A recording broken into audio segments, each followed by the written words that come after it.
The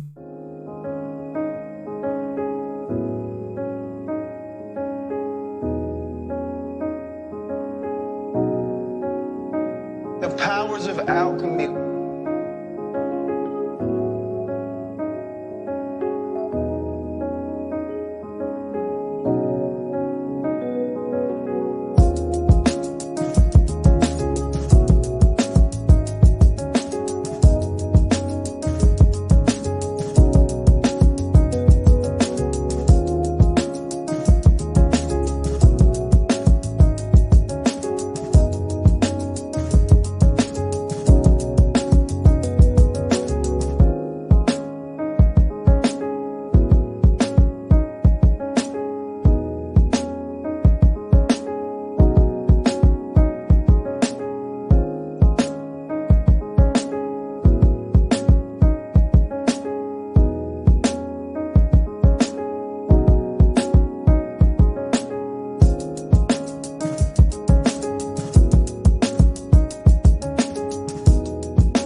powers of alchemy.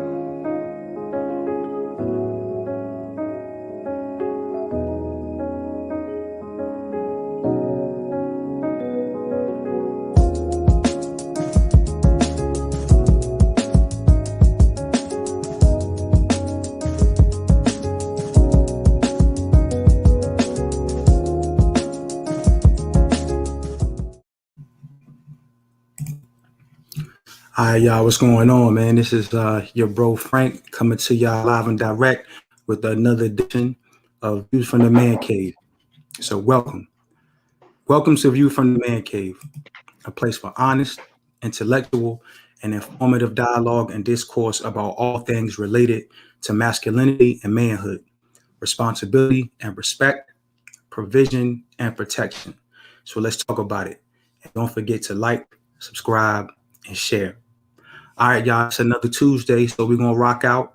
I want to thank all of the supporters of the channel for coming through, pulling up, for another one, man, for another gem, another fire show. I have a very lovely, very beautiful, very intelligent guest tonight. And we're going to rock out. We're going to talk about a few things. We're going to talk about co-parenting, man. You know what I mean? It's a very big subject. It's very important. You know what I mean? We got to work together for the sake of these kids. We got to figure it out. You know what I mean? It's about the babies. And so we're going to talk about some tips and some ways for us to do that effectively. So without any further ado, I'm going to welcome my guest on tonight, the lovely, the beautiful, the talented Miss Bri Coleman. How you doing? Hey, how you doing? Thank you. Good, Thank you good. for that lovely introduction. Absolutely. Man, I met Bri on Facebook, man, in one of the groups that were in the safe house, man. It's not always safe in there. You know what I mean?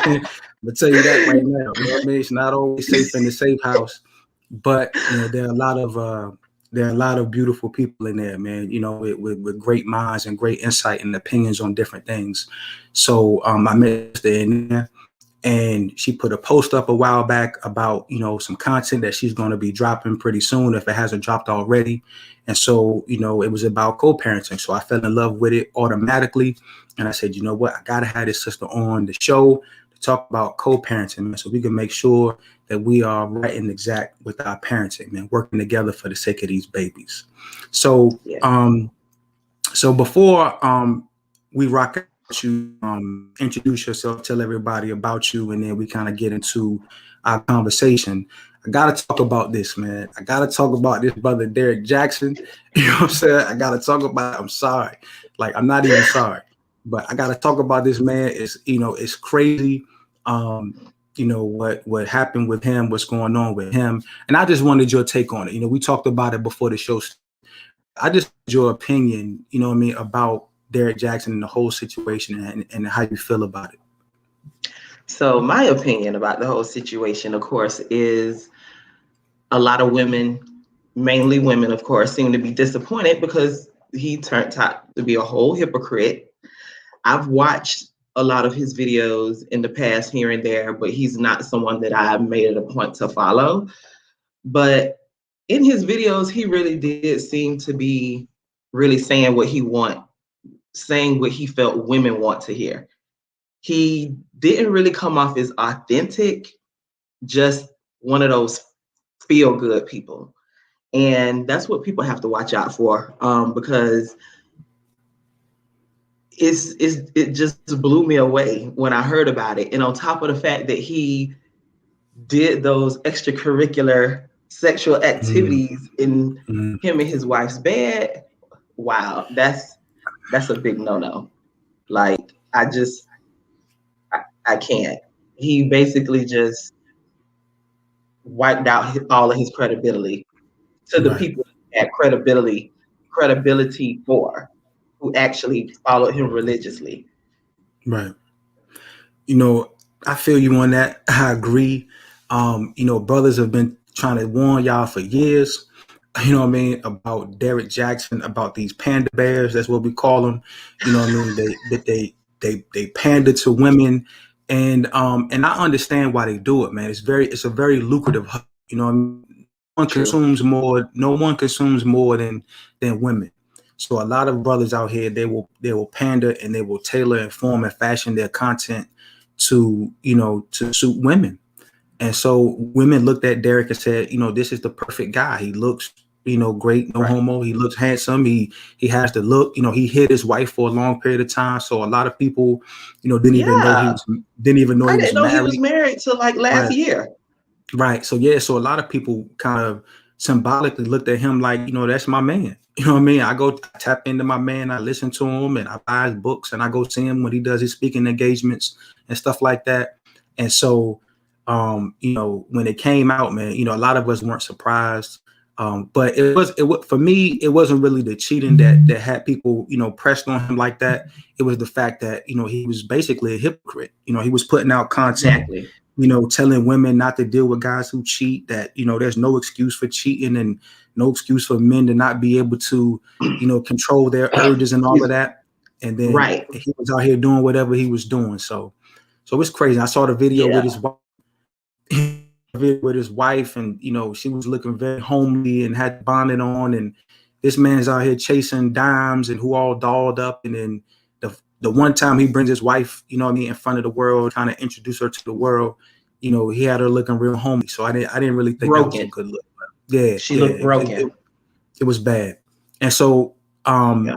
so we're gonna move on. We're gonna get to the topic of the show, but I just wanted to start off with that. I'm actually going to drop some content next week, going a little bit deeper into that, because next week I'm going to be on vacation. You know, my wife and I, the kids, we're going to Puerto Rico next week, so I'm not going to be here to do a live show, but I did some recorded content kind of about Derrick Jackson in that situation. So I already recorded it last night, so I'm going to premiere it next Tuesday when I would normally do a live show. All right, so we're going to get into our topic tonight. We're going to talk about co-parenting, but first and foremost, I want my guest, Miss Bri Coleman, to kind of tell the listeners tonight a little bit about yourself. Let them know, you know, who you are, where you're from, and some of the great things that you've accomplished. Well, my name is Sabrina, aka Bri Coleman. I'm originally from South Florida, Florida girl. I've been residing in Atlanta for about 6 years now, and I'm an educator. I've been in education for 24 years, mainly preschool, pre-K. I love the little kids, and I mainly work with kids who are diagnosed with autism. So right now I service children and work with children one-on-one with autism. That's my passion. I've been doing that for the past 10 years and I love it. And that's how I feel like that's one of my gifts. People tell me how much patience I have. I don't have a lot of patience with adults a lot of the times, but I have a lot of patience for my babies. Last year, around this time when the pandemic hit, I was going to relaunch a business that I previously had a few years ago before I moved away and came back. It was an event sitting service. So basically, my staff and I, we would provide on-site childcare services for events, such as weddings, conferences, things of that nature. But the pandemic hit, and of course, no events were happening, so I didn't relaunch that. For years, I've been having a lot of people tell me that, oh, you need to teach other people how to co-parent. You and your ex co-parent together so well. You need to write a book. And I just brushed it off, you know, in conversation and just laughed. I never really paid it any mind until I started teaching from home. And then I had a lot of extra time at the end of the day. And I was like, you know what? Maybe this is the time to do this, especially with all of this going on, and parents are going to need to learn how to work together while the kids are homeschooling. So that's how it came about, because I have literally been having people tell me for some years that I should get into teaching others how to co-parent. Yeah, that's good. You know, when I first saw that post about, you know, about your content that was coming, that was dropping, that was one of the first things that stuck out to me. That you were that you were an author, and that you were also a co-parenting coach. And so, you know, what made you want to become a co-parenting coach outside of what you kind of alluded to already, you know, and why are you so passionate about it? Why are you so passionate about wanting to help people be better at co-parenting? Tired of seeing broken children come through my classroom over the years. A lot of parents don't realize how much it really affects their children, even the young ones, when they don't think that they're listening, but they listen to everything. And then they come to work and they tell all the business. So we know stuff that we don't need to know. And just to see how it affects the children, that's an issue. That's an issue for me. And parents need to realize that they're the ones that the kids are looking to for an example to learn how to problem solve effectively and appropriately. So they're bringing those attitudes and behaviors to school while they're telling all the business that's going on in the home. So seeing a lot of distraught kids coming to work in the classrooms and telling us what's going on at home, mommy and daddy fighting, or they can't go to daddy's house, that's heartbreaking as an educator. So as a parent, it should be heartbreaking to you as well. So Right. Like, kids, what they do, what we see, is just a physical manifestation of what they're going through internally. You know what I mean? And so, exactly. I don't really, I don't work in the schools. I work, for the federal government here in Washington, D.C., on the law enforcement side of the game. I'm a federal law enforcement officer. And so, but I have two children. They're young. They're in the 4th and 2nd grade. And so I make it a point to volunteer as much as I can. Like my wife and I, we're both on the PTSA board at their school. So we're very active.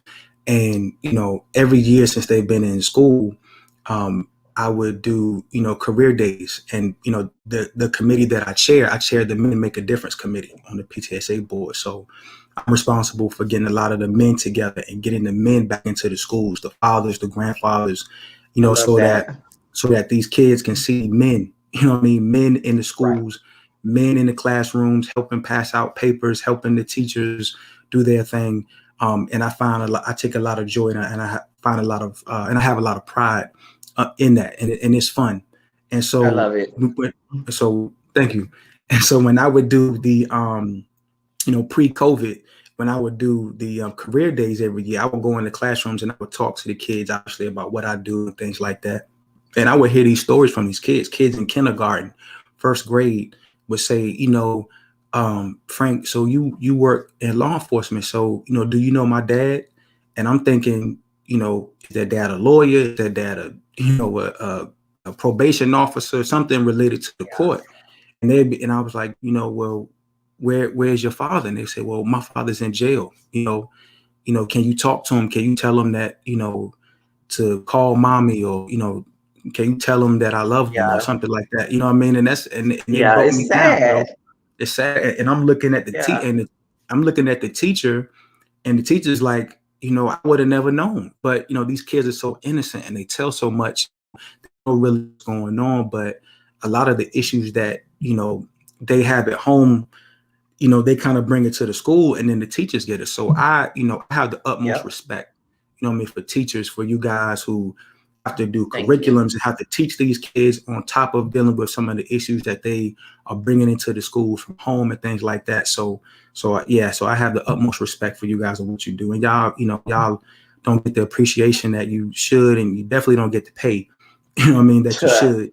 You know what I mean? So, that's a whole nother show. You know what I mean? But but I just want to let you know personally that, I have a lot of love and respect for what you guys do as teachers. Thank you. Absolutely. So why is a healthy co-parenting relationship so important, in your opinion? It's important because I'll start off with one that I just mentioned, the kids to learn healthy problem solving skills. That's a huge thing for me, because you see adults who obviously were not taught healthy problem solving skills. It starts when they're little, and it just carries over, Not to mention the emotional aspect. Some kids, when they begin to be preteens, are already having suicidal thoughts, when they get into their teenage years. And a lot of that stems from parents not sitting down to take the time to talk to their kids, to let them know, hey, what happened, us breaking up our divorce, it wasn't your fault. A lot of the times, especially if it's because if the child hears them yelling and fussing back and forth, and their name is constantly thrown in there, it's not because it's their fault, it's because they're literally fighting over the child. So another reason is because children need a safe space. And if they're not in the same household with both parents, both homes need to be a safe space. Not just one, not just mom's house, not just dad's house.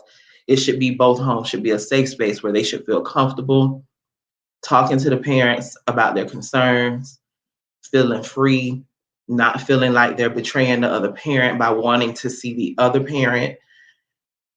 That is a huge deal for me. I do not like when parents use the children as a pawn or put them in the middle of disagreements or put them in the middle and say, don't tell daddy this or don't tell mommy that. It's important for the overall emotional well-being of kids, period. That's why it's important. If you want your child to grow up to be an emotionally stable adult with healthy problem-solving skills, healthy co-parenting is important. Right. We all know the numbers, we all know that, in our community, a lot of were born into homes where we only had one parent, you know what I mean? And we know that if you're history buff like I am, if you read and study things, statistics, reports all the times, you'll know that a lot of us who go through the system, a lot of us who are on some type of, supervision and things like that, a lot of us, in the jails, brothers who and sisters were locked up, a lot of us, didn't grow up with, both parents in the home. And so Yeah, I that's did why, it. right. I didn't either. And so, that's why it's so important because, you if you don't have a healthy, co-parenting relationship with the other parent, it's damaging the child. And so this It child is is. going to grow up. And so your responsibility as parents is to prepare your child for the world, is to prepare them to go out into the world and not just survive, but to thrive. And if you can't Exactly. do that, together, where you're cooperating with and complementing one another to be the best team, that you can be, then you're doing your child a disservice. And it's a lot of these Exactly. brothers, a lot of these brothers and sisters out here, who get into the world and they're broken. They don't function well in relationships. They overcompensate in other areas of their lives. They're doing that because they didn't have the best parent situation in the home. They saw their Right. parents fighting all the time, or using them as a pawn to get at each other, and all that kind of stuff, like that you alluded to. So it's very important. It's very important. Yes. I believe in family. I understand, and family doesn't always mean, in a perfect world, in a perfect context, family is husband, wife, kids. But we Right. don't live in a perfect world. You know what I mean? So we can't put it in a perfect context. So just because you're not happily married to the other parent, doesn't mean that you can't function well to a good parent. You know what I mean? Exactly. Everybody who, just because, and it doesn't mean that just because your baby mom wasn't a good wife or a good girlfriend, or your baby father wasn't a good husband or a good boyfriend, it doesn't mean that he can't be a good father or she can't be a good mom. Exactly. You know what I mean? So it's very Exactly. important to kind of put that pride to the side, put that ego to the side, for the sake of the child, man, and work this thing out. It's because it's very important. Yes, it is. But I want to ask you also, why does it seem so hard? In your opinion, your personal opinion as well, why does it seem so hard? Why is it so hard for parents to have a good co-parent relationship? Something stopping that. That's getting in the way. The first one, I don't even know where to start. It's so many, but let's just start with this one.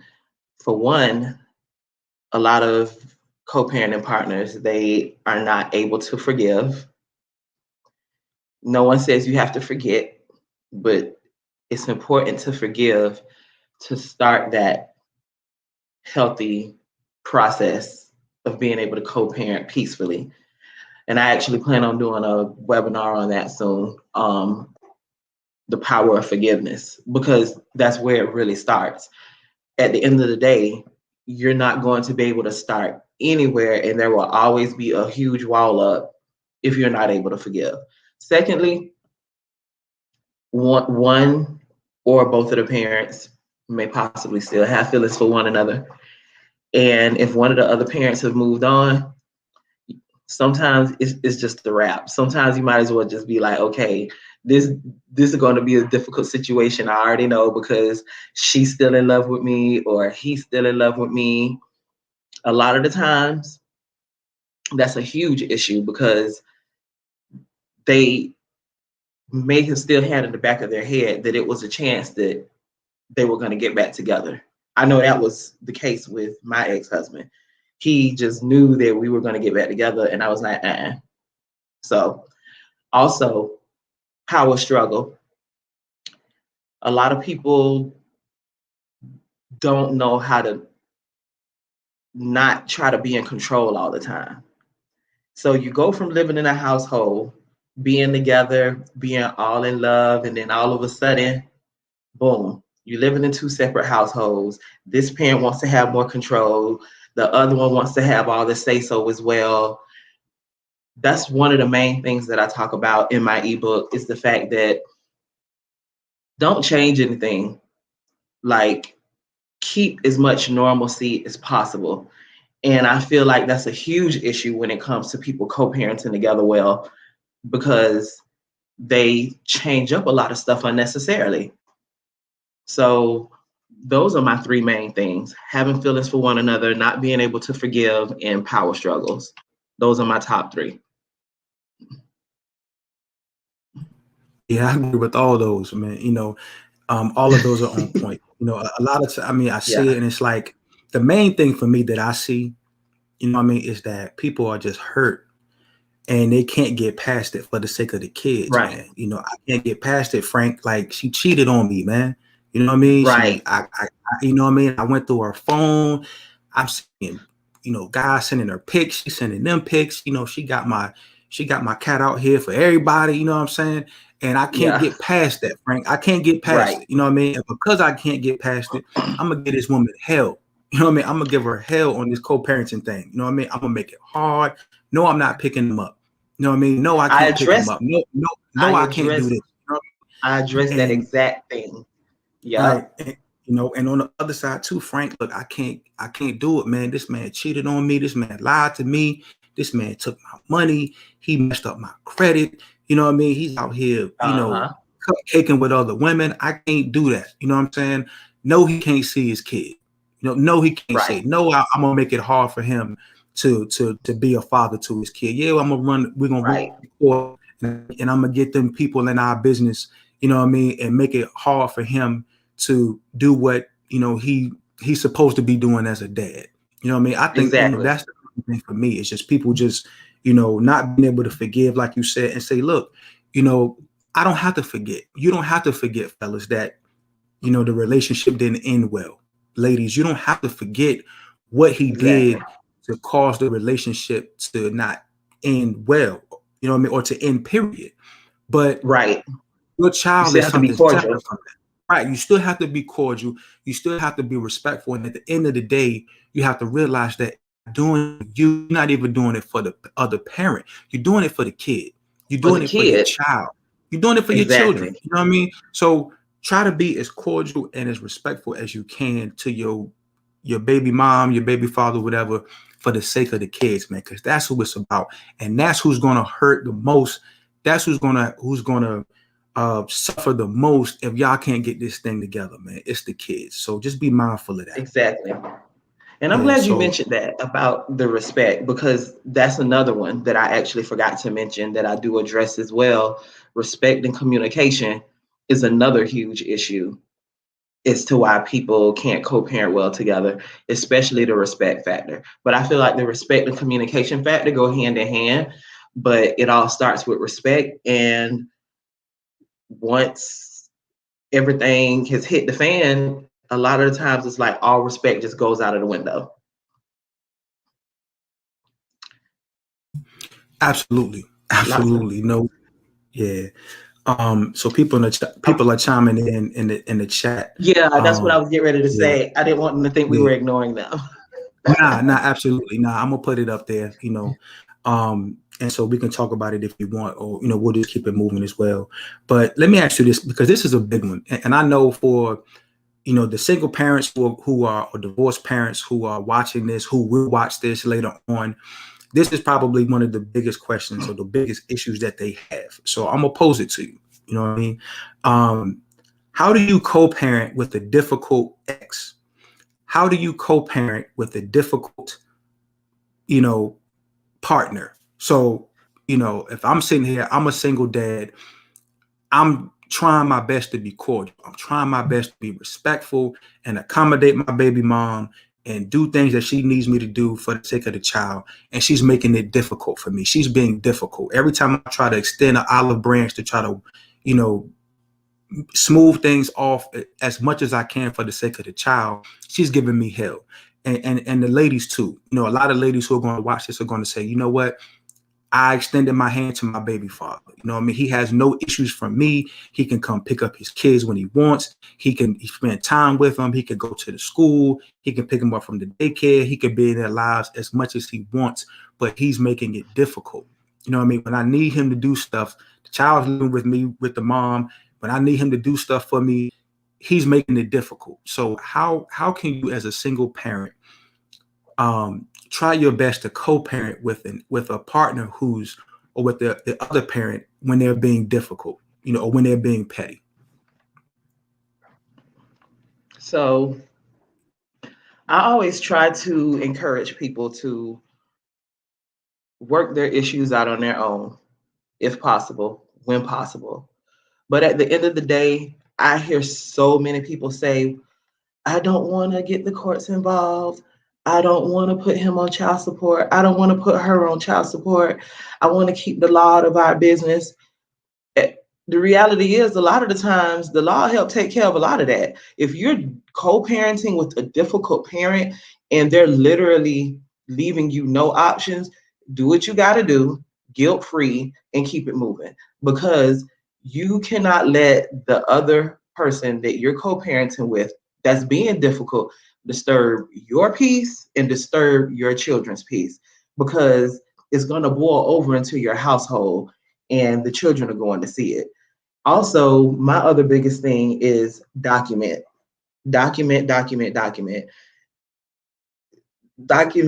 is your biggest friend. I had a young lady inbox me recently, and she was like, hey, her ex-boyfriend, her son's dad, is making their situation difficult. Just real quick, she was saying how, like, her son is literally never sick. They're in Ohio. It was snowing. She dropped him off with appropriate clothes, and he sent the child back in a short sleeve shirt, no jacket, nothing. And the kid was like completely sick, just all types of stuff. But he made a comment to her about, well, you know, we wouldn't have to worry about any of this if we were just together. What? No. So I told her, I was like, if you want to get your visitation modified because you're concerned about the well-being of your child and all these other little things that he's saying to you, I said, you need to get you a notebook and document literally everything. I said, because when you go to apply for a modification of anything, they're not just going to take your word for it. You need to be able to back it up. Also, if you know that you cannot speak to that parent, if you don't have anything in place between the courts, and you know that that other parent may possibly cause an argument, has been abusive in the past, whatever the case may be, that you trust, get a family member that you trust to either accompany you when you're handing off the kids, or have them do it for you in general. And chances are it's going to upset the other co-parent when they're being difficult, because they see that you're not allowing them to have access to you like that, to be difficult with you. So those are my top 3 things. Don't always be so quick to say, I don't want the law in our business, because a lot of the times the people don't realize that they're making their lives more difficult by not getting the law involved. When you know you keep extending an olive branch and they're doing the opposite of everything that needs to be done for the well-being of your children, it's a wrap. You don't need to keep, I see people always trying to, oh, well, I'm just trying to be the bigger person. You can be the bigger person and still go to the court and do what you got to do. Document everything that needs to be documented. If you cannot sit down and have a sensible conversation with that person or do trade-offs with the children or communicate, you have to get someone involved that you know you can trust to help you with that situation, as long as they're willing to help and as long as they don't feel, put in harm's way or in danger. Right. Like, I know how we feel in our community about the folks. You know what I mean? I know that we don't like 12. We don't like them. You know what I mean? I know y'all hear it all the time. And I know the rappers say it all the time, but then when they move around, they got security, police all around them protecting them. You know what I mean? So, exactly. Just let's just be honest. Sometimes, fellas and ladies, out of me personally, I wouldn't want them in my business. You know what I mean? I would not. Exactly. I would try to work it out for the sake of my kids, if I was in that situation. But if you cannot, if you out here, you trying to be the best dad you can be, and your baby mom won't let you, she's making it hard for you, you need to go see them people. You know what I mean? Fight for your kids. Fight for them, man. Fight. You know what I'm saying? Like, they're your kids. And a lot of brothers sit back, man, Frank, I can't do nothing, man. She doing this. She giving me a hard time, man. Fight for them kids, man. You'd be amazed at what can happen when you go to court and you got your documentation in order. Look, Your Honor, you know what I'm saying? This is what I'm doing. This is what I've bought. This is what I've set up. Here are the text messages. Here are the receipts. You know what I mean? Here's all of that. Right. You'd be amazed at what can happen for you. You know what I'm saying? Some magical things can take place in that courtroom. You know what I mean? If you documented some things, and for the ladies too, for the mothers out here too, if he's giving you no option, you know what I mean? I know fellas might not want to hit it. I don't care. You know what I mean? Because I'm balanced and I'm going to be real. But if that man, if that brother, and this ain't Derrick Jackson, the spirit of Derrick Jackson talking either. But if that brother's not giving you, you know what I'm saying? If that brother's not giving you any option, you know what I mean? And you opened up to him. You said, look, man, we didn't work. It's okay. You hurt me. I hurt you, but we're not together. That's okay. But we have a child. We have a son. We have a daughter. We have kids, whatever. Right. Let's do what we can for the sake of these kids. And he's giving you a hard time. He's supposed to pick the kids up from school and he's late. You getting all these late fees from aftercare because he picking the kids up late, or you got to run off and call your dad or whoever to come get the kid because he ain't come pick the kid up. You understand what I'm saying? Hard time. You know what I mean? Just hard for no reason. Just, I'm mad. You supposed to be with me. You not. So I'm taking it out on you. And the only way I can take it out on you to hurt you is through the kid. So I'm going to do that. You know what I mean? Right. If that's what that brother's doing and he gives you no option, you need to go down to that court building, man, see them folks, and make that thing work. You know what I mean? You got approval from Frank. You know what I mean? Yeah. If you don't have no other option, you have to do what you have to do, man. And you got to do what you got to do. And don't feel ashamed. Don't feel like, you ain't on the team no more. Don't feel guilty because your responsibility is to the child. You understand what I'm saying? To the child. Exactly. And if that's what it's going to take to put that child in a situation where this man can step up, or this woman can step up and be a better mom. If that's what it takes, you going down there and seeing that man in that, or that woman in that robe, and them hitting that gavel, if that's what it takes for them to act right or come close to acting right, that's what you got to do. And don't feel ashamed of that. You know what I mean? You still on the team. You can still wear your kente cloth. You know what I mean? You can still wear your dashiki, all that. You good. You know what I mean? Because your baby mom, your baby mother didn't leave you no option. You know what I mean? Your baby father left you no option. You tried. You know what I'm saying? So you did what you had to do, man. And it is what it is. But so let me ask you this. So if you're building, the perfect co-parent from scratch, what qualities would they have? What qualities should you possess in order to be the best co-parent that you can be? Consistent respect, consistent, respectable communication, consistent consideration of the other parent. Also, relinquishing control, like I spoke about before. Learning when to pick your battles, not trying to be in control of everything, knowing when to pick your battles and being flexible. Because with kids, nothing is always going to be boom, boom, boom, boom, boom. using positive language in front of the children consistently. Everything's not going to be perfect all the time. So if you need to vent, if you feel like you need to talk junk about the other parent, do it in a child-free zone, in your bedroom, with the door closed, on the phone with your friend, family, whoever it may be, or when the children aren't around, period. And when the children are around, if they come back from their dad's house, oh, look, mommy, look what daddy got me. Oh, we had so much fun. Don't downplay what that other parent did. I see that so much.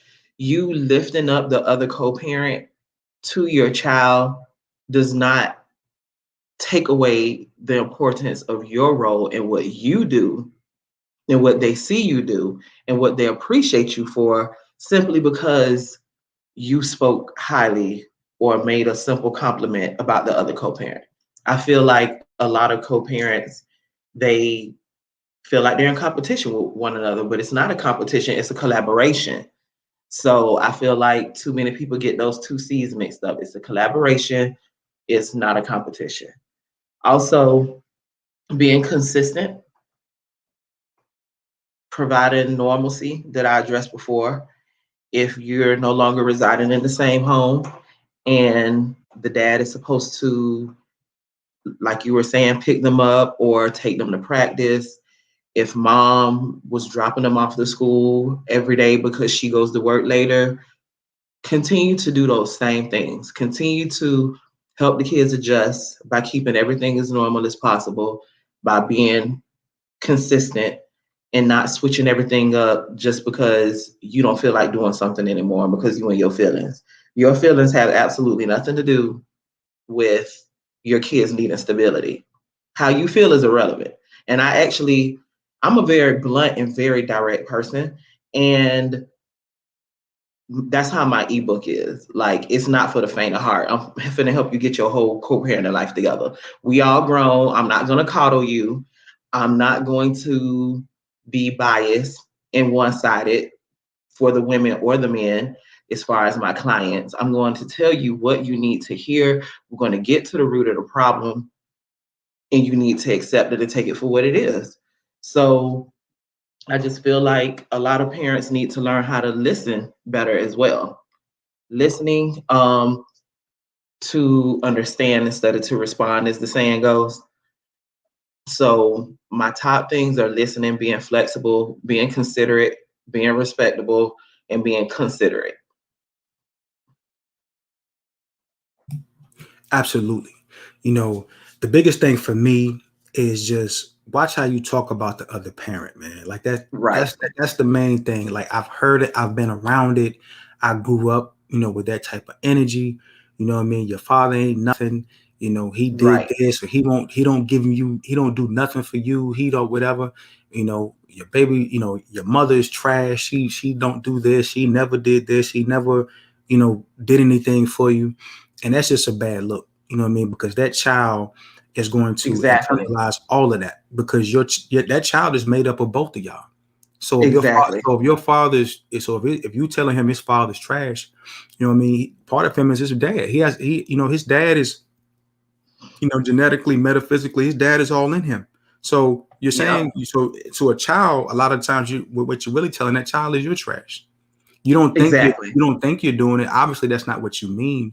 But a lot of times, that's how children internalize that. You know what I mean? Or Yep. it's so just never ever disrespect the parent. I don't care if they deserve disrespect. You know what I mean? Exactly. I don't care if they deserve disrespect. Don't do it in front of the kids. Don't do it what they can hear. If you gotta go outside in the driveway and turn the music up and just cuss them out, to some Trey songs or something, then you do that. You know what I'm saying? Right. You do what you got to do, but you don't ever violate your your baby father, your baby mother, whatever, in front of the kids. Don't ever do that. You know what Yep. I mean? I It's not have a a good whole look. section about that also. Yeah, it's not a good look, man. Communicate as well, talk and relinquish some power, like you said. I know, I've seen some single moms say, look, well, my kid is just, they're going to this school and that's it. You know what I mean? And it's a private school, and it's $20,000 a year, but that's where I want the kid to go to get the best education. And the father's like, you know what? We can't really afford no $20,000 a year school. Like, can we meet somewhere in the middle? Can we do a charter? Can we, let the other parent have a say so in some of the things that's going on? And I know, and I'm really talking to the ladies right now, because a lot of times, obviously the moms have the kids. So you out here, I want them to go to this school, I want them to do that, you know what I mean? And the dad is just like, yo, I don't really have no input. You know what I mean? So, Frank, how come I can't, put my opinion in there about what school our kids go to, or how they're going to be raised, religiously? You know what I mean? Baby mom, she was raised Catholic. I'm Baptist. You know what I mean? How we going to do that? You know what I'm saying? Right. Where's the kid going? And so she's I just want to taking touch on something when you get done in a second. Okay. No, actually, I'm sorry. I want to touch on something when you get done. When you get done, I want to touch on something. I'm glad you brought that up. No, you good. You got it. You got the floor. Okay. So yeah. I did a whole live one night just for the women. My issue is you can't have it both ways. It was specifically all about the women, because I felt like we need a good talking to a lot of the times, especially us Black women. And you can't say, oh, well, he doesn't do what I want him to do when I need him to do it. But then you want to turn around and give him your behind a kiss. You cannot have a man and a father co-parent with you when it's convenient for you. You can't just hit him up when you want money. You cannot just hit him up when the kids are being disrespectful and you need extra help with discipline. You cannot hit him up just because you're going out of town and you couldn't find a babysitter and you want to know if he can watch them on his weekend off.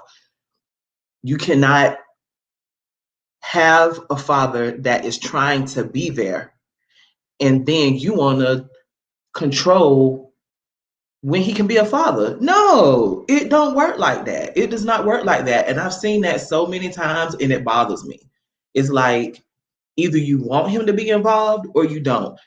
We don't get to pick and choose when he gets to be a father. Either you're going to allow him to be all in or you're going to accept what he's giving you. You can't have it both ways, because men, they get tired just like we get tired.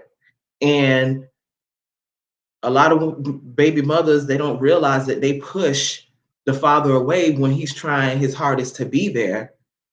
And you want to be in control, except when it's convenient for you. You cannot let a father be a father when it's convenient for you and treat him like an ATM machine. And that's 90% of your communication with him. That's not going to work. So that's just something that I wanted to throw out there, because I see it a lot. Women cannot decide when they want the father to be a father when he's always trying to be one. You want to be nice one day and the next day, like I said, you give him your behind the kiss. No, be happy that that man wants to be there, be a father to his kids, and allow those children to have both parents in their life. And you are not a dictator. You don't get to dictate when he can be a father because it's convenient for you at that time. That's real, and I think there's some, maybe a small portion of ladies, but I think there's some ladies out here, and it's sad, that really don't want the dad to be in the kid's life. Because when a father, like when a man is around, when a man is there and he wants to be a father to his children, a man has to have some input. You know what I mean? Exactly. If he can't have it, that man can't have any input about what's going on with that kid, where the kid is going to school, who's around the children, what type of activities they're doing, all this kind of stuff. If they don't have, if a man doesn't have any input, that's going to make him withdraw. You know what I mean? What's the point, Frank? What's the point of being there? I don't have no say so. I'm just, she's just, you know what I mean? She's the lead singer all the time. You know what I mean? I sing backup all the time. You know what I mean? The kid, she called me. There's no conversation about what do you think about this. It's, oh, the kid, oh, we're doing this. Our daughter's Exactly. going over here. You know what I mean? Our daughter's going to do that. Our Right. son is going to do that. And he's like, damn, like what do you mean he's going, like, you didn't talk to me about it? You know what I mean? Anything. So Right. a man has to feel like he's really, really included, and he's really a part of the scenario. And him being a part of it means that he's able to communicate, he's able to voice his opinions, you know what I mean, about where everything surrounding the child. He has to have some input. If you're going to co-parent properly, both parents have to have input on the well-being as it relates Exactly. to the well-being of the child. And like you said, highlight everything that the other partner does. I don't care, ladies, if you balling, it's black girl magic. You making $150,000 a year, and your baby father make 30,000, and he buy the kid a coat from Target, Walmart, and you looking at this coat like, this ain't nothing I would buy him. Like, I ain't buying my son no Target coat, whatever. That man's doing the best he can. You know what I mean? With the money that he has, he's trying. You know what I mean? He did something for the child. So highlight that. Right. You know what I mean? And Right. and don't just throw the coat in the closet and the kid don't ever wear it, or you donate it to charity or something. You know what I'm saying? Let that man see, you know what I mean, when he come over there sometimes, or he goes out with the family, with his kid, whatever, let him see him with those shoes on or that coat. You know what I mean? Even if it's something that you wouldn't buy, even if it's something that's, beneath you. You know what I mean? Right. That's another issue. My Right. child don't wear that. Right. You buying them J's, mom buying them J's, and the dad might can only be able to afford some Reebok classics. But he's trying, he's putting out an effort to Exactly. be a good father. You understand what I'm saying? So you got to highlight that. And the dad too. You know what I mean? Dad might be balling, mom might not have it like that. You know what I mean?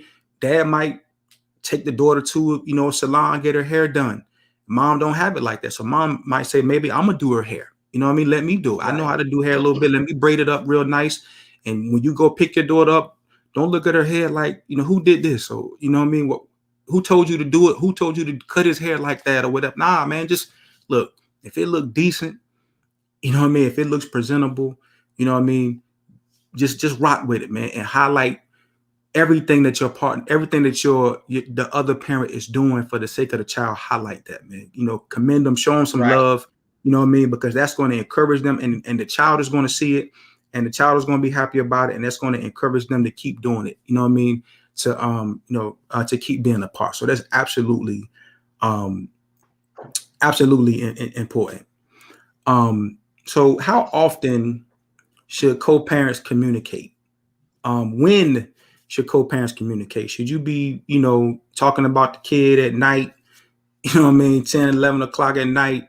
You know what I mean? Is there a certain time period where, okay, or how often, you know what I mean?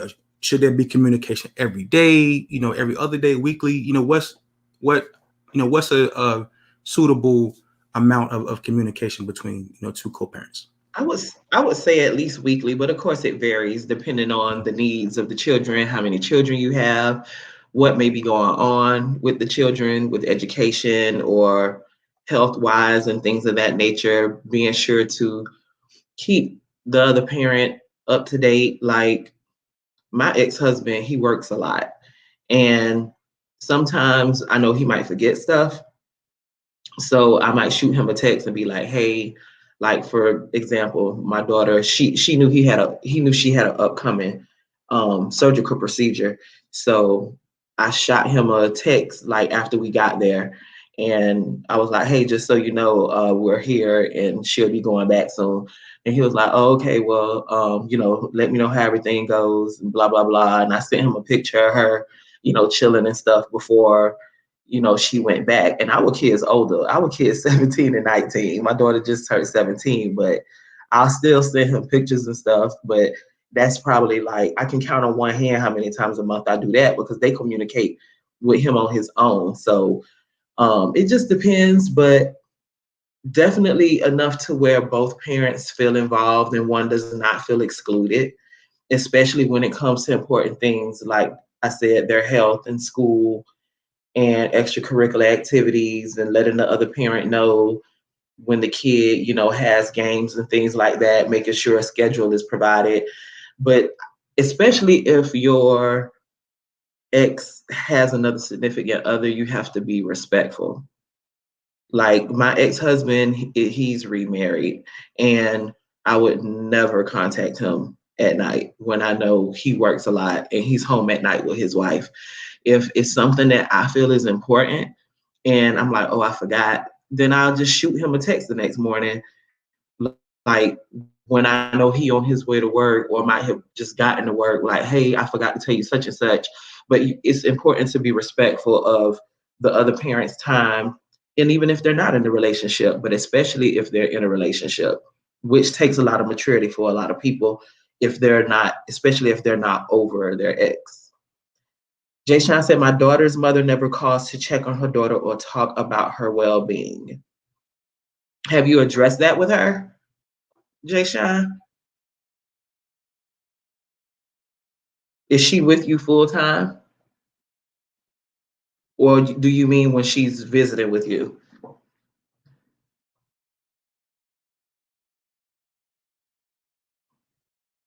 But yeah, so I just feel like it varies for everybody, but enough so both parties know that they're on the same page. When my kids were younger, even into their teenage years, oh, okay, I said a long time ago. Long time ago. Okay. Like even into their teenage years, I've been in Florida most of the time where I'm from. I've only been in Atlanta for 6 years.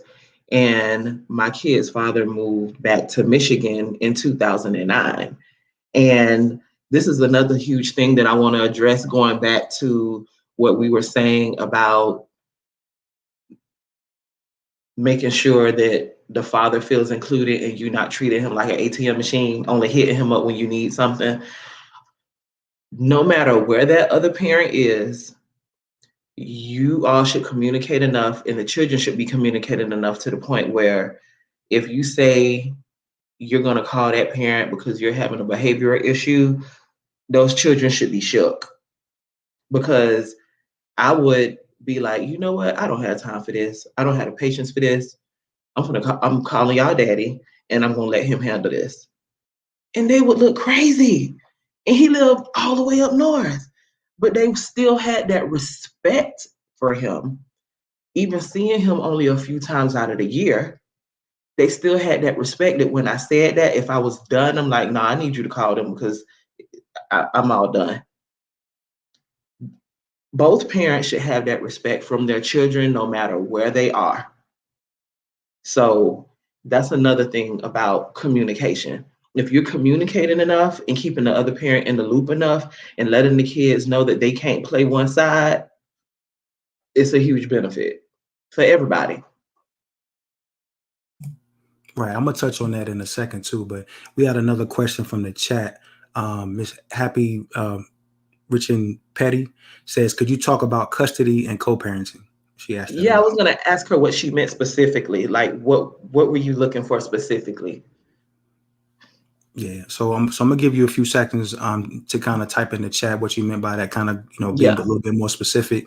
But yeah, it's very important to communicate effectively, because a lot of these kids, man, unfortunately, they'll use whatever angles they feel like they have. And so if they feel like they can play the mom against the dad to get what they want, or play the dad against the mom to get what they want, what I mean?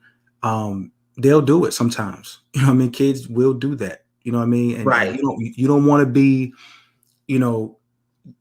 both parents should be somewhere in the center. You know what I mean? A lot of kids grow up and they say, okay, I got this one parent over here who lets me do everything. You know what I mean? Especially in a situation like we're talking about tonight with co-parenting. I go over daddy's house, daddy let me stay up all night. I got cookies, I got cupcakes, I got, ice cream. You know what I mean? I'm watching movies I ain't supposed to be watching that's not suitable for my age. You know what I mean? I'm hanging out, dad got it popping. And then I go home and me and mom beefing because mama don't do that. Mom said TV off at 7:00. If you 10, you watching, PG stuff. You know what I'm saying? My mom making sure you eating fruits and vegetables and drinking water.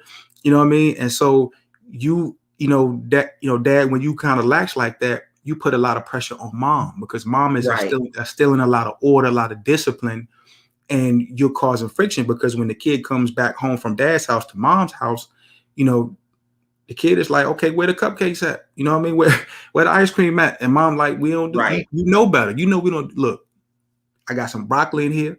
You know what I'm saying? I got some greens in here. I got some fruit. I got some pineapples up in here. I got some kiwi. Go knock yourself out. And so, but then the kid getting mad, and you know, mom call, you know, and so you guys have to communicate so you could be on the same page. Like, look, you know, you could do a little something, but and I'll do a little bit of something over here. But you know, this thing has to be kind of, you know, we have to be, you know, on some solid footing a little bit, because Exactly. you the cool parent, let them do whatever. I don't, and then they come home with attitude, talking back, and I'm not going to tolerate that. You know what I mean? So Right. so that's why, you know, communication is very important. So let me see what she says here. She says joint custody versus sole custody while co-parenting, and she says does custody affect co-parents? I think we'll go right there. Yeah, it can. It just depends on the maturity of the parents. You know, I really can't talk really too much about joint custody. So I feel like that's more, honestly, more attorney stuff. I'm just being honest. But it depends on the maturity of the parents. Custody shouldn't affect co-parenting, but it possibly can. It can, if one or both parties aren't mature enough to handle the responsibilities that come along with custody. It can be an issue. And especially if you don't know how to communicate well. You can't have joint custody and not communicate well and have respect for one another. Because when you have joint custody, you're communicating all the time, because that means the kids are going back and forth all the time. Right. And I would say in a perfect world, even if you have sole custody of the kids, you know, if you guys are on the same page, it should have a joint custody feel to it. Like when I was growing up, you know, my mom had sole custody of me and my brothers, and but even though my dad didn't have you know, joint custody, my mom always left the door open for him to come through. You know what I mean? Right. Like, hey, if you want to get them this week, whatever weekend you want to get them, you got something going on, you got to, you know, your family doing something, you want to pick your sons up and take them over there, whatever, just let me know, communicate. You know what I'm saying? So even though, Right. you know, when every time we would move, she would always say, hey, look, you know, without question, look, here's my new address. Here's the new number. You know what I mean? If you want to come through, see him, if you want to call, check up on him, whatever, you know, the communication lines are always open. You know what I mean? Always open. So even though you could have sole custody where, okay, you might be in a better situation, or because of how things have, you know, progressed, where you're the one with sole custody, but you still, in a perfect world, want to keep that option open. So even though you have the sole custody, it feels like it's joint, because you always give, you know, the other parent the option, you know, to be the best father and the best mother, or the best mother that they can be. Exactly. I agree. Yeah. Yep, we have to keep those doors open, and the communication, and it should definitely feel like joint custody. Like, as our kids have gotten older, since they were like 12, 13, we'll just ask them, you know, because he was supposed to get them like during the summer, which he always has, and then like whatever major holiday, which would usually be Christmas, it would be like every other Christmas they would go up north. You're welcome. And but yeah, we make the plans among ourselves, like with the kids. Okay, this is what y'all want to do. Okay, well, y'all gonna come up here then, and you're gonna leave then. And like, even when I lived in Florida before I moved here to Atlanta, Atlanta is closer to Michigan, but it's still far. And when we lived in Florida, he was made responsible for all of their transportation. So he always paid for their plane tickets, whatever. Sometimes we would be like, hey, plane tickets too much. Can you meet me halfway? And then I'll fly them back one way. I would drive from Florida, meet him in Chattanooga, either one way or the other, and they would fly back the other way. You know, sometimes he'll be like, hey, I want to come see the kids. I'm going to fly down for a few days. And I would be like, ooh, yeah, I get a break. You know what I'm saying? So it's like, you just really have to be open. Because at one point, our daughter, she went to go live with him for 2 years, and it was very hard for me. Everybody was like, oh my God, I can't believe you allowed that. I know it had to be hard for you. And it was, because I was so used to it just being the three of us, like three peas in a pod, me, her, and my son. So at this point, me and their dad hadn't been together for 10 years, but he's always let them know, if y'all ever want to come live with me, you can come live with me. You know, he was remarried with other kids, so they would have time to, you know, hang out with their siblings and stuff like that. My son, he didn't want to go. And honestly, I was kind of hoping that he did, not just to get him away from me, but because I felt it would be good to spend that time with his dad because he was in middle school. But my daughter, she went for 2 years and she was like, I've always been with you, mommy. I want to see what it's like to live with daddy. And I was like, but I let her, but you know, she went. I didn't have a reason to tell her no because he's always been there and he's always been involved. And even though it was far away and it was difficult, I did it because that's what she wanted. And that's her dad. And I feel like a lot of women, I also spoke on this in a live that I did. I feel a lot of women have this inferiority complex. Like our role is more important than the father's role once we're no longer together. And we really have to stop thinking like that. And that's exactly why I let her go, because that's not the case. It was important for her to have that example. And, you know, he would take her out on dates and take her to 5-star restaurants, just the two of them. And she's only 17 now, and she turned her nose up at boys at school like, oh, his pants sagging. I want to talk to him. Oh, mommy, he can't even say street. I want to talk to him. You know, so it's like a father's role is just as important as a mother's role. And I feel like a lot of issues will be solved once a lot of mothers realize that and get that inferiority complex. Like mothers are the most important. Like once a lot of mothers get past that and see that both are equally important roles, that a lot of co-parenting will be much better. Yeah, I agree, man. It's like, you know, you want to communicate, man. It's so important, and just give that parent the option, you know, to be a parent.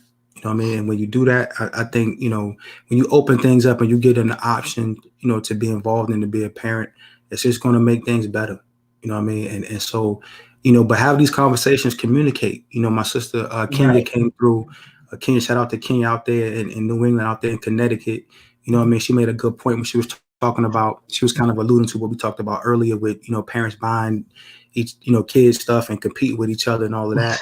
And she was just saying that, you know, when she's at it, when, you know, up there in New England where she's from, that, you know, when her kids were younger, they were in school, you know, they went to, you know, other schools with, you know, who the kids whose parents were, you know, high profile, big money, prestige, all of that, and they were wearing Target clothes. You know what I mean? So, and I would say that too. A lot of times, man, you know, when you're co-parenting too, think about the child's future. You know what I mean? Think about, save some money. You know what I mean? Y'all get y'all a little account. You know what I mean? Maybe something joint. I don't know. You know, whatever level y'all are on. You know, where y'all trust each other. Get y'all a little account or something y'all both have access to, and put some money in that account for the kids, man. You know, these kids are gonna grow up. They're gonna want to go to college. They're gonna want to go to trade school. They're gonna want a car. They're gonna want all these different things. And so, think about that. You know what I mean? Instead of competing about and fighting over, you know, what name brand they wearing and where you bought their clothes from. You know what I mean? Right. Think long term. Think long term. You know what I mean? Look out for the future. These kids, when they get older, the older they get, the more expensive this stuff is.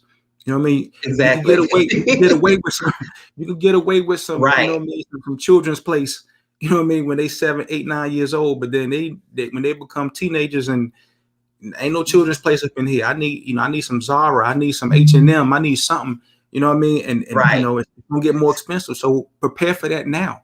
Some of that Christmas money y'all getting for the Exactly. kid, put some of that to the side, put it in an account. You know what I mean? That can pay for their car. They could pay for, you know, little man to go to trade school, get a CDO license or whatever. You could, you know, you could do it like that. So think about some of that stuff too, long term, man. It's important, but you gotta be on the same page, and communicate and make sure both of y'all have equal amount of input, you know, on what's going on with the child. That's very important. How we doing on time? You good? Yeah, we good. Okay. Yeah, I think we got one, maybe two more, and then we'll wrap it up. Okay. So we're gonna talk about blended families now. You know what I mean? This is another big one too. So I know some, and you kind of alluded to it earlier, but you know, Bri, what am I supposed to do, Bri? I got a baby mom, right? And she done moved on. She got a boo. She got a husband, and you know what I mean.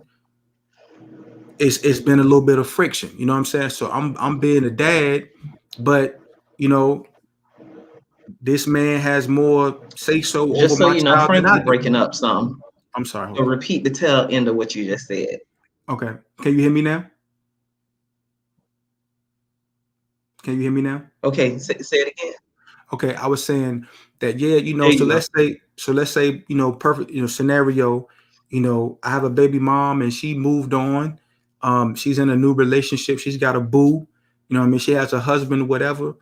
And I don't really, you know, there's a little bit of friction in the situation. Like, you know, this man, I know that he lives with my son, my daughter, but he has more say so in what's going on with my child than I do. You know what I mean? I don't know what's going, you know what I'm saying? Like I gotta come to him to ask another man who ain't the father something, you know what I mean? And we having friction, and you know, my baby mom not really doing a good job of handling that.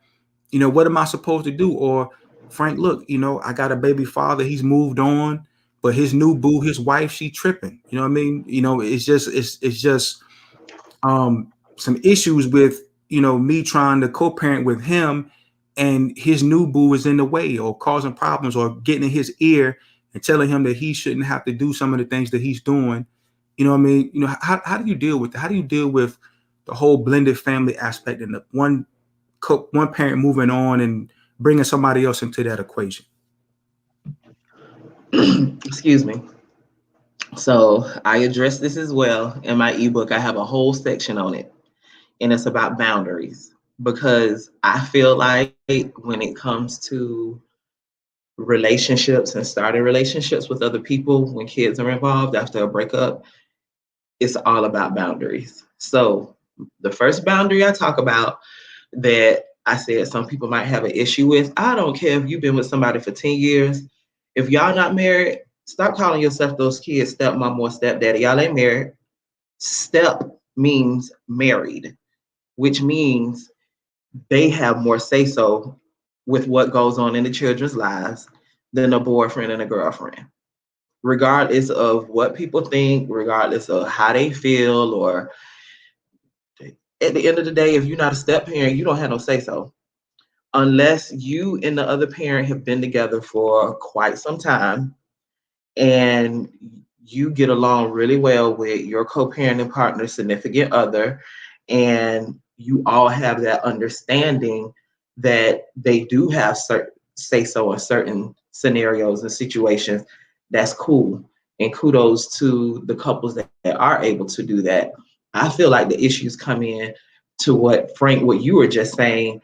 If it's somebody you're just dating, somebody that you're living with, even if you've been together for like a year and you're living together, that's not your kid's mom. That's not your kid's dad. You haven't married them. You and your co-parenting partner are the only ones that should be discussing anything when it comes to visitation, when it comes to medical issues, when it comes to holiday scheduling, when it comes to extracurricular activities. They are relevant. And that's the problem, because I see so many significant others try to exert themselves in positions where they don't even belong now. You don't even belong. You're irrelevant. You are not a step parent. You have nothing to say. And a lot of people don't want to hear that, but it is what it is. Unless you are married, mind your business. And I feel like that is a huge bulk of the problem with people. They feel like just because they share a bed, that they share responsibilities for their significant other's child, even though they know the baby mom or the baby dad don't even care for them. And even if the other co-parenting partner does not care for you for petty reasons and not good reasons, you still have to respect that, and you need to make sure your significant other is communicating with them without you trying to be in the middle. Let adults be adults and work that out. That's just a whole nother book I can write, because I feel like many times, of course, people aren't going to admit it, but a lot of co-parenting partners, they use their significant other to throw in the other co-parent's face that they've moved on, knowing that they're still having emotional issues on their end with moving on. So it basically just aggravates the situation. So that's a huge, that's the first thing that I mentioned in my section about dating and boundaries. I put the actual definition of a step parent, and I put the actual definition of what a boyfriend and girlfriend is, and they are not the same. I feel like if it's a situation like I stated earlier, where they have been together for a long time and everyone is on the same page, and the girlfriend or boyfriend is allowed to pick the kids up from daycare for the other co-parenting partner, that's all fine and dandy. But at the end of the day, a lot of people aren't like that. The reality is a lot of couples aren't there yet. And until you get there, you need to be respectful. It always goes, but everything always goes back to that respect factor. You have to be respectful, and you can't just introduce kids. This is another thing that's huge to me that I hear a lot of people say that irks my entire soul. It's my business. That they don't got nothing to do with him. Or, well, we ain't together no more. She don't need to know who I'm with. We see too many stories in the news, way too many stories in the news about young children being killed by jealous girlfriends and boyfriends and girlfriends who are not mentally stable, boyfriends and girlfriends who are having domestic disputes with the mom or the dad and end up killing the kids. Oh, I'm sorry. It is their business, and they need to know who their child is around. Just because you're not together doesn't mean that it's not their business. Whenever you share children and whoever your child is going to be around for a certain time period, it is definitely their business. And I feel like it's very ignorant when I hear people say that, and I don't agree with that, because out of respect, once again, the respect factor, you should be letting the other parent know, hey, I'm dating someone, blah, blah, blah. And if you really want to take it further, another issue for me is you shouldn't even be having the kids around your significant other without allowing the other parent to meet them first. That's, people do everything backwards. That's where all the conflict and all the arguments and all the fights and all of that stuff come in at, because of a lack of respect and a lack of boundaries. You're not a stepdaddy, you're not a stepmama, y'all not married, you haven't brought him to meet the dad, you haven't brought her to meet the mom.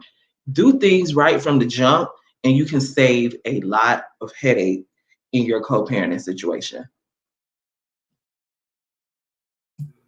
Absolutely, that was fire, man. Listen, you know, I'm gonna talk to the girlfriends and the boyfriends real quick, and maybe even the wives and the husbands too. I'm gonna talk to y'all. You know, if you're a boyfriend and your baby mom has a, you know what I mean, your girlfriend has a child with another guy, you know what I mean, they co-parent on their own. You know what I mean? And if they have a good situation where they're co-parenting well, and the child is thriving and things like that, that's not your place to interfere in that. I know it's tough for you. I know you saying, Frank, man, look, the baby lived with me. I'm in a relationship with the mom. We live together. I'm putting up money on these bills. I'm you know what I mean? I'm paying lights, and I'm paying water and gas and all that. I'm paying Pepco. You know what I mean? You mean to tell me that, you know, I shouldn't be involved in the co-parenting with my girl and her son's father? Yeah, that's exactly what I'm telling you. It don't sound right. I mean, it may not sound right to you, but no, you know what I mean? If you're not there to complement that co-parenting situation, you know what I mean? It's not really your business. And if that means, and that's why I tell brothers all the time, That's why I tell brothers all the time, look, if you, it's very hard to be in a situation where you're in a relationship with a young lady who has a child. Because if you're in a situation with if you're in a relationship with someone who has a child, then you have to deal with that other parent. You know what I mean? Or you have to kind of take a back seat and allow them to co-parent. You know what I mean? And a lot of brothers aren't built for that. And I understand that. That's why, that's why I say a lot of times people who have kids should date people who have kids, because they understand what that situation looks like. You know what I mean? It's very hard. And so if you're a lady out here and, you're dating a guy and he has a child with another woman, you understand what I'm saying? You need to take a back seat. That's not your place, especially if you're just a girlfriend. You don't get to dictate, when the baby mom can do certain things and when the baby mom can be a mom and be a part of the child's life. That's not your place to do that.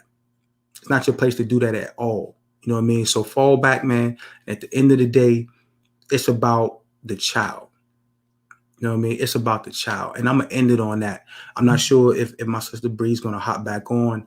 I'm not sure. She might have some issues with her computer. But if she doesn't, if she's not able to hop back on because we're about to close, I'm going to put all the links. I want to put all the links to her information in the description for this show. So her ebook, all that good stuff, I'm going to get that information and I'm going to put it in the description box. So if you guys want to reach out to her, if you want to purchase the ebook, if you want to communicate with her, maybe, talk to her about a situation that you're having with your baby mom or your baby dad, your baby father. Oh, she's coming back on there. Okay. There you go. Yeah, good. Yeah. I was just kind of adding on to what you were saying, and about to wrap it up because, I had one more question, but we've kind of touched on it a few times in the other questions. So, so I was just saying, when you hopped off that, if you are the boyfriend or the girlfriend to someone who has a child with someone else, obviously, you got to take a back seat to that situation. It's not your place to kind of hop in and dictate, when the father can be a father to his child or when the mom can be a mom to her child and things like that. Right. That's not for you. And that's, what I mean? And so I put the responsibility on that parent too. So if I'm a single, so if I have a baby mom and I have a girlfriend, what I mean? I have to be a man and say, look, baby, like this ain't, I love you. I'm with you, but this is the mother of my child. And she's going to get respect just off the fact that she's the mother of my child. So you ain't going to talk about her slick, and she's going to be allowed by me to be a mother to our child. You know what I mean? And that ain't your place. And if you can't handle that, then you can take a walk. You know what I'm saying? Like, and unfortunately, too many people don't do that. Unfortunately, right. That's rare, but that's how it's supposed to be done. And I like what Kenya had to say. She said every step needs to proceed with respect and thoughtfulness as well. These kids have been disciplined from birth by parent, and you want to come in and be a disciplinarian. How relationship building is critical. Exactly. She said they want to kick in the door of the kids. Right. You have to build a relationship first. You a whole stranger. Yeah, I could have Kenya come up on here and tag team with us. You know what I mean? But she's right. A lot of these boyfriends and girlfriends, they come in and they want to automatically dictate. Well, you can't do this, or he can't come over here, or he can't buy this. And I'm like, look, you haven't even built a relationship with the child yet, let alone the other parent. That's what I would do. Honestly, if I was in that situation, right? Let's say, you know what I mean? Let's say, we started dating, we became an item, right? I know you have children. One of the first things I'm going to do once after we establish our relationship, one of the first things I'm going to do is I'm going to call your kid's dad. I'm going to reach out to him and I'm going to say, look, I'm in a relationship with Bri. You know what I mean? I love her. I have a lot of respect for her. I have a lot of respect for your children. They're very well mannered. They're beautiful children. I just want to play my role, but I don't want to step on your toes. And I don't want you to feel like that I'm somebody that's going to come in and try to replace you, because I can't replace you. I'm not their father. As much as I may love them and do things for them and look out for them, I'm not you. You know what I mean? So I would want to have a good relationship and a good rapport with him. You know what I mean? And that goes across the board. That's discipline too. I'm not Yeah. whooping nobody's kid. You know what I'm saying? Like, they're not mine.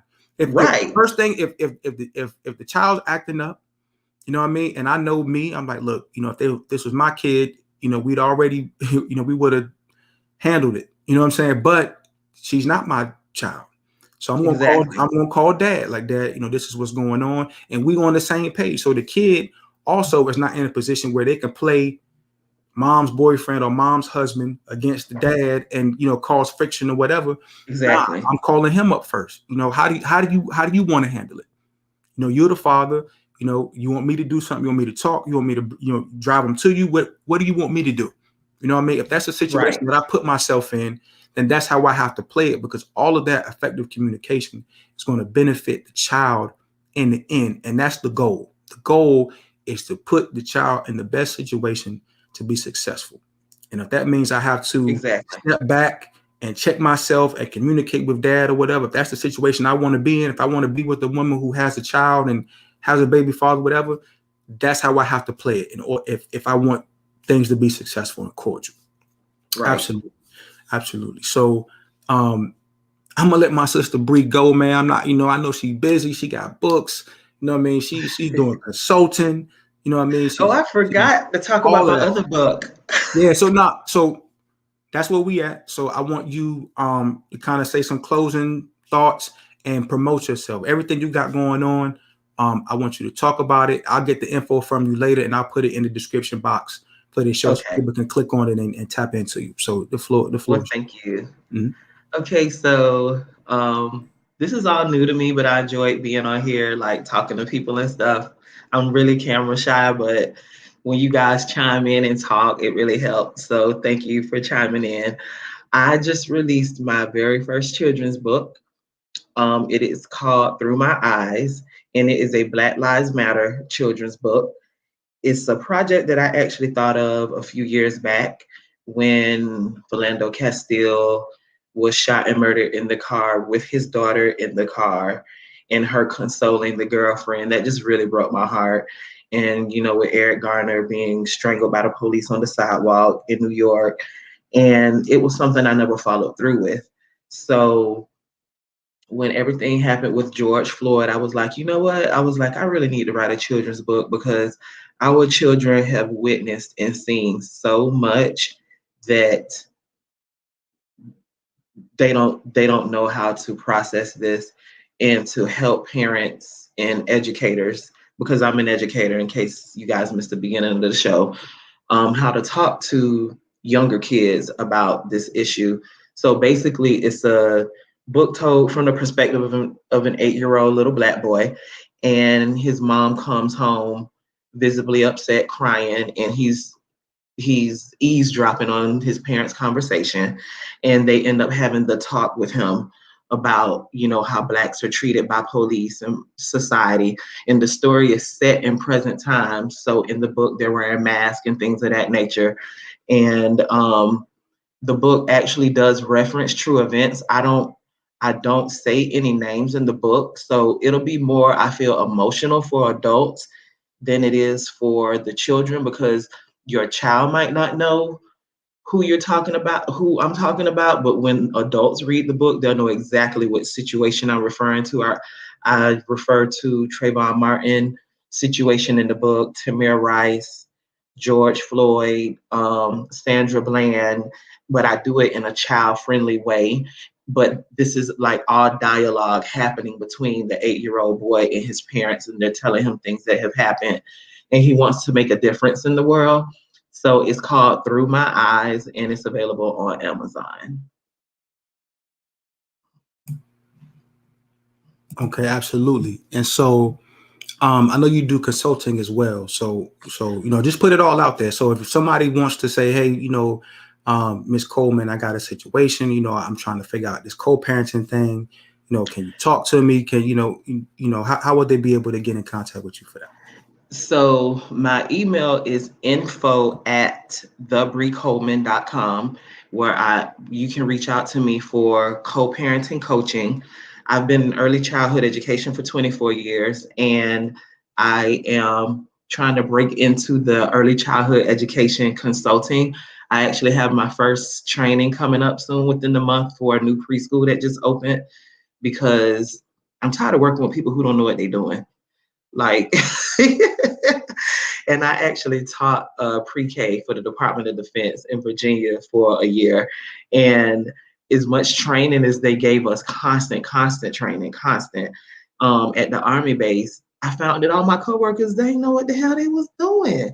So that's what really made me want to start doing early childhood education training and touch on topics in the classroom that I feel a lot of facilities skip, because they might feel like it's basic, but it's basic info that a lot of people need, like learning how to talk to parents if you suspect their child has a disability, being too scared to bring it up, because I've been working with kids with autism for 10 years. So I know what it is for parents to be in denial and not want to have that discussion.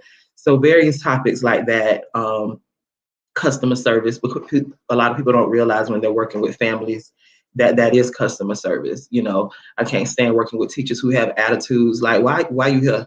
So customer service with families and learning how to address situations and things like that. So, oh, thank you, Kenya. So yeah, you can find it on Amazon right under my name, Kenya. You're talking about Through My Eyes, I'm assuming. It's right under my name, Bri Coleman, on Amazon, and it's called Through My Eyes. But my co-parenting ebook and workbook, I'm not placing that on Amazon. I have a digital store on a platform called Gumroad, where it'll be a digital download, and as soon as it comes out, it'll probably be either the end of this week or the very beginning of next week. I was just waiting for some revisions. And yeah, and I'm going to put it on all my platforms so people can download it and read it. And it's a workbook, and the workbook has a lot.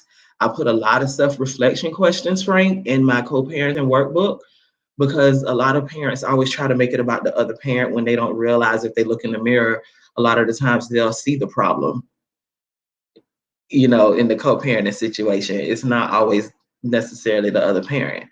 So I have a lot of self-reflection questions in there, you know, people identifying their own strengths and weaknesses, what they feel their co-parenting partner's strengths and weaknesses are. What do they feel, you know, they can do better as far as communication? You know, do they do mental health checks with their kids, which is very important. All types of stuff that I put in there to make people actually check themselves. So, yeah. Absolutely. So I'm definitely going to tap in. I'm going to set it off. I know I'm going to buy that book for my kids. You know, I'll read it to them, or I'll let them read it to me. You know, they're old enough for that. They can read it to me, and we'll have a discussion about it. Also, what I'm going to do is I'm going to Cash App you a few dollars, because I want, you know, you to give the ebook as a gift to somebody on my behalf. You know what I mean? Okay. So I'll Cash App you, and then whoever you think needs it, whatever, you know, you can just use that to buy it for them, or get, you know, the ebook or whatever, and you know, however you want to do that. You don't have to do that. I just make sure you get a few copies so it can get forwarded. Okay, Because this is a ministry, honey. This is a ministry. Bet. Yeah, I you know, I just want to support you. You know what I mean? I think you're doing great work. I think you're doing God's work. Thank you. And it's very important, because me, you know, I'm culturally centered, you know, which means that I'm family centered. And the most and I important noticed thing that, to me, and I love that. And right. You're a good example for our men, definitely. Right. And I ain't out here lying to y'all like something like Derek either. I ain't lying. This is real. You know what I'm saying? Y'all Right. see my wife. Y'all see my wife. She be in the chats. You know what I'm saying? I ain't hiding Okay, nobody. I saw You know her. what I mean? You know what I mean? Hi, So Mrs. don't. Rivers. Nah, I I don't ain't know if she's Derek still on there, but by that's no fine. stretch. Frank Right. ain't Derek Jackson by no stretch of the word. I'm out here. I'm real though. But I'm definitely going to support, because I love what you're doing. It's God's work. Like I said, I believe in family. You know, I think all of the issues that we have as a people in our community is grounded in family. If we can get the family structure right, if we can get mom and dad, whether they're married or not, things Right. happen. Things happen. You know what I mean? Everybody's not married, and everybody who's married doesn't stay married. But that doesn't mean that you can't be great parents, and that doesn't mean that you can't co-parent well. So for the sake of our babies, man, get past some of these things that y'all have been That's going making you through. sorry. Get out of your way. You know what I mean? Get your ego, get off that ego and be the best mom you could be for these kids. Be the best dad you could be for the kids and work together. You know what I mean? Give a little bit, take a little bit, but work together for the sake of the kids. And I think if we do that, our community will be stronger and we'll be stronger as a people. And some of the things that we're going through, we'll be able to work that out. So, so again, I want to thank, my sister Bri Coleman for coming through, blessing us. This was a great show. A lot of people, came through, chimed in. I'm very appreciative of that. So y'all know how I do it on the Man Cave. Every Tuesday, 8:30 p.m. Eastern Standard Time, I do a show. Next week, I'm taking the missus, I'm taking wifey and the kids to Puerto Rico. We're going to be in Puerto Rico for a week. So I'm not going to do a live show next week, but I felt it only right to let my, supporters know that I love y'all. So, and I thank y'all for your support. So I did some recorded content last night. And so I'm going to premiere that on Tuesday at 8:30. So y'all come back. It's related to Derrick Jackson. I'm not going to lie. He was the motivation behind it, but the show is titled Fellas Come Out of the Closet. Fellas come out of the closet. If you want more than one woman, just say that and be honest. You know what I'm saying? And I want to do that show because a lot of these brothers want to be poly. A lot of these brothers want to have more than one woman, but they're afraid to come out of the closet and stand on it and own it. So y'all Negroes are getting in these relationships and y'all having these women out here looking goofy because you got her thinking she the only one. You got her thinking that, it's just you and her and y'all in a monogamous relationship. And the whole time you got desires to be out here with multiple women and you doing that and you messing up good women in good situations. So if that's you, if you out here, you want to be on your, on your poly game, you want to get your poly game up, own that, tell people the truth and move how you need to move, but stop being in the closet hiding and messing up these good women, some of these good, these good situations, because you living a life that is not true and authentic to you. So that's what we're going to talk about on the recorded content next Tuesday. I see my man C Boog in here. I appreciate you for the super chat. Also, if you guys want to support the channel outside of super chats, you could do that via Cash App, or you could do it via PayPal, Cash App, $ View from the Man Cave, and on PayPal, paypal.me/View from the Man Cave. If you want to email me, if you want, if you're looking for a consultation, if you're looking for, I also started a service where I'm starting to mentor young brothers. I had a young lady reach out to me from Louisiana and said, Frank, I would love for you to mentor my son. He's 15, he's 14 years old. I think he would benefit greatly from being, kind of up under a brother like you, giving him some game, some wisdom about life. I agree. And I'm doing that. So I started a mentoring service.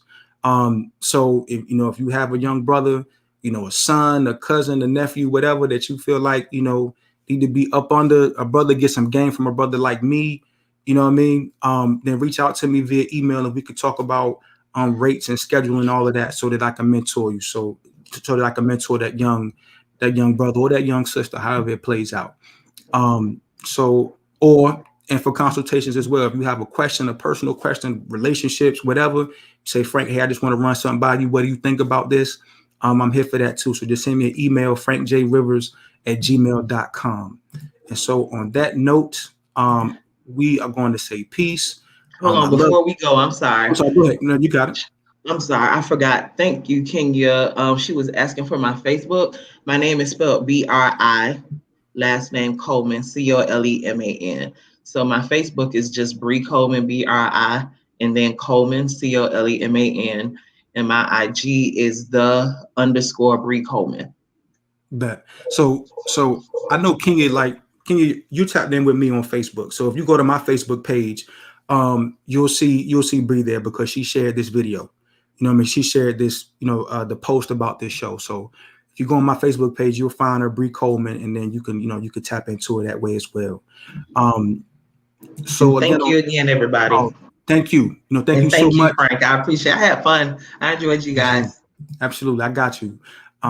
thank you guys again for coming through. I want to thank my co-host, Ms. Bri Coleman. You know, we'll do this later somewhere down the road where I have her come back on. We'll talk about something. You know what I mean? I had fun. But on that note, man, y'all be safe. We're still in a pandemic. You know, keep your mask on. You know, stay 6 feet away from me and Bri. You know, we don't want that. And, you know, y'all be good out here, man. So on that note, y'all take care of yourself. All right. Good night, everybody. Good night.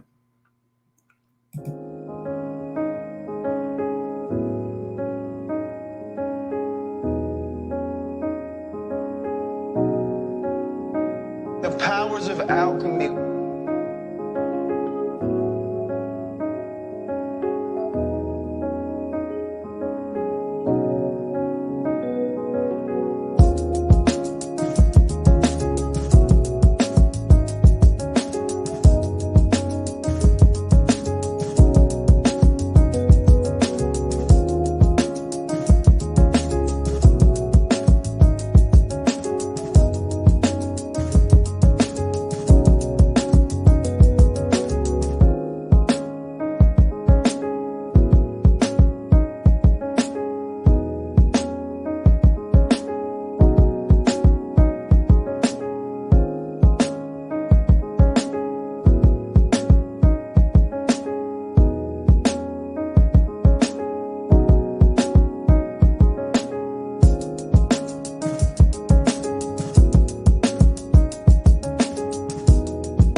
alchemy